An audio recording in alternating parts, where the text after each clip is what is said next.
This video is only for educational purposes. No any clinical treatment shall rely solely on the basis of knowledge from this video. More than happy for the gaps to be fulfilled with correction for mistakes and lackings. So sarcoidosis means the abnormal collection of inflammatory cells as lump, also known as granulomata at lungs, skin and heart. And mostly it affects the lungs and secondly to the skin. And also the liver, eye, spleen and brain are also involved, and the heart is also involved. So, and in the initiate or such examination, the options are given like lungs, skin, liver, eye, heart. So which one is most leastly likely to be attacked by sarcoidosis, then we have to pick up the heart. So these are the organs arranged on the preferences of the disease. For example, about 90% of the cases in sarcoidosis, it seems that lungs are mostly affected, and we can also see that the breast, testes, ovary are rarely affected by sarcoidosis. And I have made a mnemonic that any organs that is used during the intimacy or during the sexual intercourse, like breast, testes, ovaries, they are viewed sexually. So I had made a mnemonic that the organs like breast, testes, and ovary are rarely affected by sarcoidosis. So beginning with the causes, it is said that it is most of the about 90 to 80% of the causes are unknown, and there has been the hypothesis that it says that alteration in immune responses after exposure to environmental or occupational or infectious agent, and the infectious agent like mycobacterium, fungus, borrelia, rickettsia, they are said to cause the alteration in the immune response, and that leads to the sarcoidosis, leading to the causes of formation of the granuloma and causing the disease. And it is also said that a TNF inhibitor like etanercept can cause the cardiac sarcoidosis, but heart are the least involved organ, although if they cause, then they can cause the cardiac sarcoidosis. And there can be autoimmune and hereditary as well, and especially the black are affected more, and the black means I know any offend, but the American African population are mostly affected, and mostly the females of that group are affected. So this is seen most commonly more in female than that of the male, and especially in the African Americans. And in the 5% of the cases, mostly about 50% of the cases are asymptomatic, and they are diagnosed accidentally. It means about if there are 100 cases, then 5 of the 100 cases are diagnosed accidentally because they are asymptomatic. And it is said that 50% of them are asymptomatic and 50% are symptomatic. So if you see the symptoms, sign and symptoms, then we can see that the patient complains of fatigue, weight loss, joint ache and pain, swelling in the around the knee, blurring of vision if the eye are involved, and mostly the uveitis are caused. If there is shortness of breath, dry cough, rarely we can also see the hemoptysis. And hemoptysis, it can go along with the differential diagnosis of the tuberculosis, like there are weight loss, hemoptysis, and fatigue. So this can also be cause the dilemma with the diagnosis of either tuberculosis or the sarcoidosis. And also you can see that there are skin lesion, erythema nodosum, lupus borneo. In both are the painful, and erythema nodosum mostly occurs below the knee, around the leg. And lupus borneo seems to be the pathognomic sign for sarcoidosis, and there is purplish like skin lesion around the tip of the nose, around the cheeks, on the lips, and on the forehead. And also there is a hilar lymph node, which is seen as a sign. There is arthritis and erythema nodosum rash along with fever, and collectively they are known as Lofgren syndrome, the hilar lymph nodes, arthritis, erythema nodosum, and fever. So sarcoidosis and cancer mimics each other, like there is weight loss, hemoptysis, shortness of breath. So while diagnosing sarcoidosis, we have to also think about the cancer or the tuberculosis. And mostly sarcoidosis are diagnosed as mostly exclusive. We exclude the diagnosis of the tuberculosis and neoplasm, and then if we cannot be found, then we can go for the sarcoidosis, and we can see that the patient is suffering from the sarcoidosis. So we can see that the different systems that sarcoidosis can affect, and 90% of the involvement is seen in respiratory tract. And in this finding, we can see the dry crackles on auscultation. Basically idiopathic lung basically interstitial lung disease are involved in alveoli, small bronchioles, and small blood vessels. You can see there is pulmonary artery hypertension, and also the upper respiratory tract infection also can be seen, which mostly involves the larynx, sinus, and even the pharynx. So the pulmonary involvement, we grade them in stage 1, 2, 3, and 4. In stage 1, we can see there is a bilateral hilar lymphadenopathy, bilateral hilar lymphadenopathy. It is seen in the acute and subacute stages. And in the second stages, we can see there is bilateral lymphadenopathy plus pulmonary infiltrate. Pulmonary infiltrate plus bilateral hilar lymphadenopathy can be seen in the stage 2. And in the stage 3, there will be only pulmonary infiltration, but the bilateral hilar lymphadenopathy cannot be distinguished. So if we see the pulmonary infiltrate, then it can suggestive of the stage 3. And in the stage 4, there will be the occurrence of the fibrosis. So radiologically, it is divided into the 4 stages, and this can make, and we can see the prognosis, and we can see whether it is acute or subacute or chronic. So in the stage 1, it can be given reference for the acute or subacute, while the stage 2, 3 defines the chronic stages. So second most involved organ is the skin, and especially in the African black people, it is seen, and it shows erythema nodosum, plaque, maculopapular eruption, subcutaneous nodule, lupus pernio, which is the pathognomic sign for sarcoidosis if it involves the skin. And sarcoidosis of scalp can present with alopecia. There can be the hair fall. And for the skin, basically in the sarcoidosis, the no treatment is preferred, and also in the stage 1, 2, 3. And if only that can be life threatening, or if it goes to the fibrosis, then and it involves the multiple system, then we can go for the treatment. So the results after the 4 weeks on its own if they involves the skin as well. And heart is said to be least involved organ, and although we say that it is least involved compared to the lungs and skin, but it can be the fatal and the lethal, because most of the death caused by sarcoidosis shows that it has involved the heart, and the ventricular tachycardia, ventricular arrhythmia, heart block are being the reason that the patient dies of the sarcoidosis when it involves the heart. Also, it can cause the aneurysm of the heart chamber, heart failure, and arrhythmia. It may also involve the skin muscle joint, leading the enthesitis. Enthesitis means where the ligament tendon are attached in the joint of the bones, and paniculitis, dactylitis, periostitis, and Lofgren syndrome can be seen. As I already mentioned before, that Lofgren syndrome comprises of the three features along with fever. That shows bilateral hilar lymphadenopathy, arthritis, bilateral hilar lymph nodes involvement, erythema nodosum rash below the knee, arthritis, and the fever. So also when it involves the eye, there we can see the uveitis, which is the most common manifestation of the sarcoidosis. Uveoparitis can also be seen, and it involves the parotid gland and the uveal layer of the eye. And if there is seen of anterior uveitis, parotitis, and cranial nerve 7 paralysis, facial nerve paralysis along with fever, then it is also known as uveoparotid fever, which is also known as Harford syndrome. This can be seen in the sarcoidosis involving the eye. Also, there are neurosarcoidosis, and most commonly the feature of neurosarcoidosis can be seen as peripheral nerve palsy, and they are sudden and transient. While there are also other involvement that may lead to optic nerve dysfunction, papilledema, paradysfunction, neuroendocrine changes, hearing abnormality, hypothalamic pituitary abnormalities, chronic meningitis, peripheral neuropathy, myelopathy, acute meningitis, facial nerve palsy. And myelopathy shows the poorest prognosis, while the acute meningitis and facial nerve palsy shows the best prognosis. And it may also involve the endocrine and exocrine system of our body, and hyperprolactinemia can occur if it involves the pituitary, hypothalamic pituitary abnormalities, and it may lead to the hyperprolactinemia, that it leads to the amenorrhea, galacturia, non-peripheral mastitis, and hydroxylation of vitamin D can occur outside the kidney, as hydroxylation of vitamin D, that 125 dihydroxycholecalciferol can occurs in the liver. But if hydroxylation of vitamin D occurs outside the kidney, mostly that is around the sarcoid granulomata, then it rises the level of the cholecalciferol, and that rise of cholecalciferol leads to the rise of the calcium level. And also the rise of calcium level can be detected as hypercalciuria and hypercalcemia. So we can investigate the level of the calcium, vitamin D, to see whether sarcoidosis has involved this system as well or not.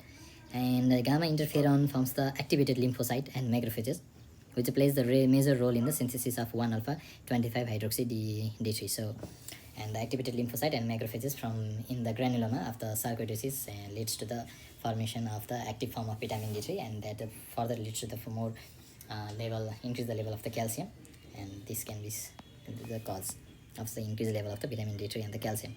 Also, there can be seen the parotid enlargement, thyroid dysfunction, but the parotid enlargement are non-tender, and also the dry mouth can be seen. So let's move to the next system, which shows the GI and genitourinary system.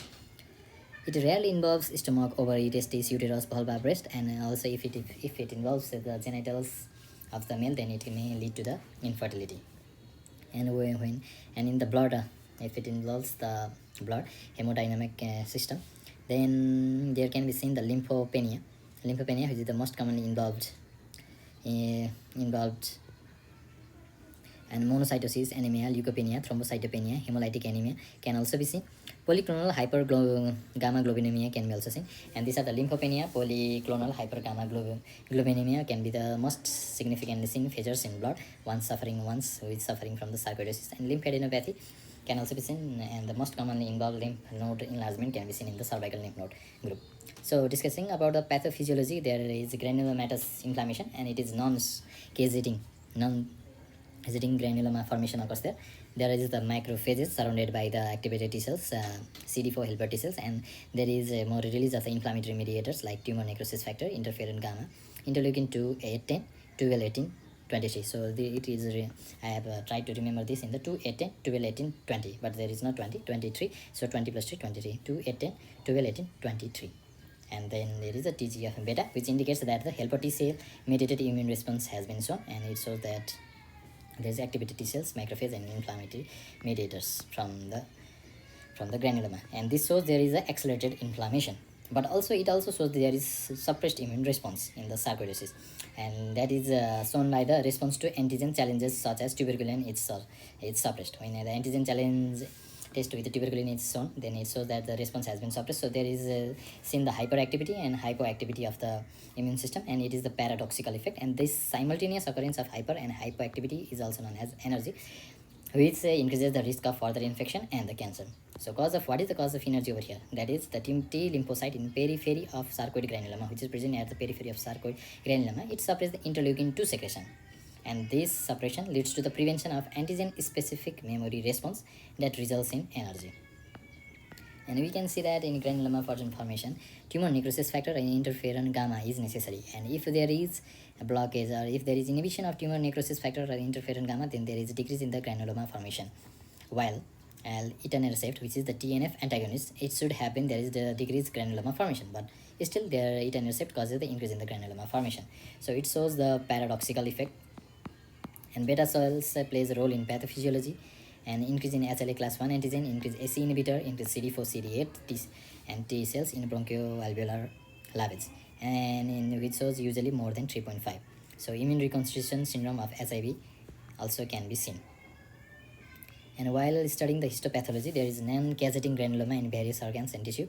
Giant cell, so Langerhans giant cell, swan bodies, calcium plus protein inclusion is seen inside the giant cell. There are asteroid bodies and Hamazaki-Weissenberg bodies is seen in lymph node. While showing the diagnosis to be diagnosed as exhaustion, it is to be diagnosed as exclusion, which means that it has to be excluded from the TB and suspected differential diagnosis, and then we go after the sarcoidosis.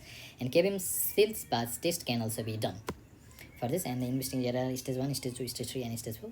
There is hilar lymphadenopathy in stage 1, hilar lymphadenopathy plus pulmonary infiltration in stage 2, and in stage 3 we can only see the pulmonary infiltration, but hilar lymphadenopathy is not seen, and in the fibrosis is seen in the stage 4. And for the investigation purpose of sarcoidosis, the chest x-ray is most preferably done, and also we can do the CT scan of the chest, non-contrast CT scan of the chest, PET scan, CT guided biopsy, medistenoscopy, open lung biopsy, bronchoscopy with biopsy, endobronchial USC, and endoscopic USC with fine needle aspiration of mediastinal lymph node known as EVS FND. But most commonly we do the chest x-ray, CT scan of chest, bronchoscopy with biopsy, and we can see the stage and we can categorize the stages and see the progression of the disease up to the acute phase or subacute phase or chronic phase or up to the stage of the fibrosis, and depending on this we carry out our treatment. If it has involved multiple systems, then we will try to carry out the treatment procedure, and in the stage 1 we let it to subside on its own. And also the serum marker can be taken to diagnose and to know the prognosis of the disease. the serum amyloid A, interleukin 2 receptor, lysozyme, ACE, angiotensin converting enzyme levels, glycoprotein KL6, and CD4 CD8 ratio, T cell ratio can also be seen. But most commonly AC and CD4 or CD8 T cell ratio if it is more than 3.5, and angiotensin converting enzyme level can be used, and this is used for the monitoring of the disease progression. So interleukin 2, ACE, and CD4 CD8 T cell ratio is mostly preferred to see as the serum marker. And also we can see the level of the calcium and vitamin D3, because as we have already discussed above that how vitamin D and calcium level can rise, so they can also be used for the investigation purpose. And there is also another disease that has to be differentiated, that is CVID, in the common variable immunodeficiency, because in this disease CVID, common variable immunodeficiency, there is seen there is seen the sarcoidosis like lung disease, which is also known as granulomatous lymphocytic interstitial lung disease. Granulomatous lymphocytic interstitial lung disease is somehow similar to sarcoidosis in a patient suffering from CVID. So serum antibody has to be measured to exclude the CVID and to see the sarcoidosis, as sarcoidosis is diagnosed in the exclusive in the version of the exclusion. So the CVID and sarcoidosis should also be kept in mind.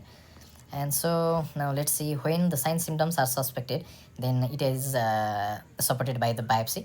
And after the biopsy, we can also see the symptoms like there is large lymph node at the base of the lungs, there is increased calcium level, but the normal PTH level, parathyroid hormone, is normal, but the calcium is increased due to the increased level of the vitamin D3 from the granuloma. And also there is increase in the AC level in the blood, then this has to be in the favor of the sarcoidosis, and we'll always try to exclude the TB. So this is the way how we diagnose and see the different systems affected by sarcoidosis. So the major issues here is the treatment. So most of the treatment, we do not treat the patient suffering from sarcoidosis unless it is required. So it may resolve without any treatment after a few years. So but if that doesn't subside and there is in long term and the case is severe or it has involved multiple system of the body, then we will try to relieve the disease by the ibuprofen and NSAIDs. And if it doesn't help, then we'll try to give the steroid, mostly prednisolone or prednisone, and also supported by the methotrexate, chloroquine, and azathioprine, which is also used to decrease the side effect caused by the steroid. So for the differential diagnosis of the sarcoidosis, one must always keep in mind that whether it is TB or not, or it is neoplasia or cancer or not, mostly the lymphoma, because it creates the confusion, and also the fungal disorder like histoplasmosis, and also the metastatic lung disease, septic emboli, rheumatoid nodule, granulomatosis with polyngitis, varicella infection, CEMB, cytomegalovirus infection, cryptococcus, and mycobacterium avium complex can also be seen. So for the treatment, half of the patient requires no systematic therapy, and answers like ibuprofen or aspirin can be used. Even the respiratory sarcoidosis resolves in the 2 to 3 months. If it doesn't subside, then the treatment is required. And for the treatment, we use the glucocorticoids, antimetabolites like azathioprine, methotrexate, mycophenolic acid, leflunomide, and mostly methotrexate are used for the cure of the neurosarcoidosis, and mycophenolic acid are used in the uveal sarcoidosis. And also the biological agent, especially the monoclonal anti-TNF tumor necrosis factor antibody, are also used. And the prednisolone or prednisone are used. Immunosuppressant like cyclophosphamide, cladribine, chloramucil, cyclosporine are used. And also the immunomodularity, pentoxifylline, and thalidomide. And also the anti-tumor necrosis factor like infliximab, etanercept, golimumab, adalimumab, as mentioned in the anti-TNF antibody, they can also be used. So death occurs in the 5% of the cases of sarcoidosis, and mostly when they involves the cardiac tissue. And as we have already mentioned above, that what causes mostly the ventricular tachycardia, and the ventricular arrhythmia, heart block are the most reason of the sudden death of patient suffering from the sarcoidosis when it involves as cardiac sarcoidosis. So in the also there is the occurrence of reoccurrence, and the chance of reoccurrence is about less than 5% of the cases which has dealt with sarcoidosis. They has less than 5% of the cases shows the reoccurrence, and the age is 20 to 50 beginning, and it is most unlikely that the people below the 20 years of are rarely affected, and it is like in the 2 times at about the 60 years of age, and in the 20 to 40 years of the age, the patient is mostly affected in this by these diseases like AIDS. There are two points in which the patient is most likely to suffer from the sarcoidosis according to the epidemiological study, like when the patient is about 20 to 40 and when the patient is at 60 years of age, and the female are mostly likely to suffer from these diseases. So this is all about the sarcoidosis. hope this can help the students trying to get knowledge about the sarcoidosis. And once again, it is not meant to made for the prescription purpose or for the doctors. So this is only meant for the medical students, so they can get some ideas from it and they can correlate with their syllabus and into the books. So I hope this can help. Okay, that's all about sarcoidosis.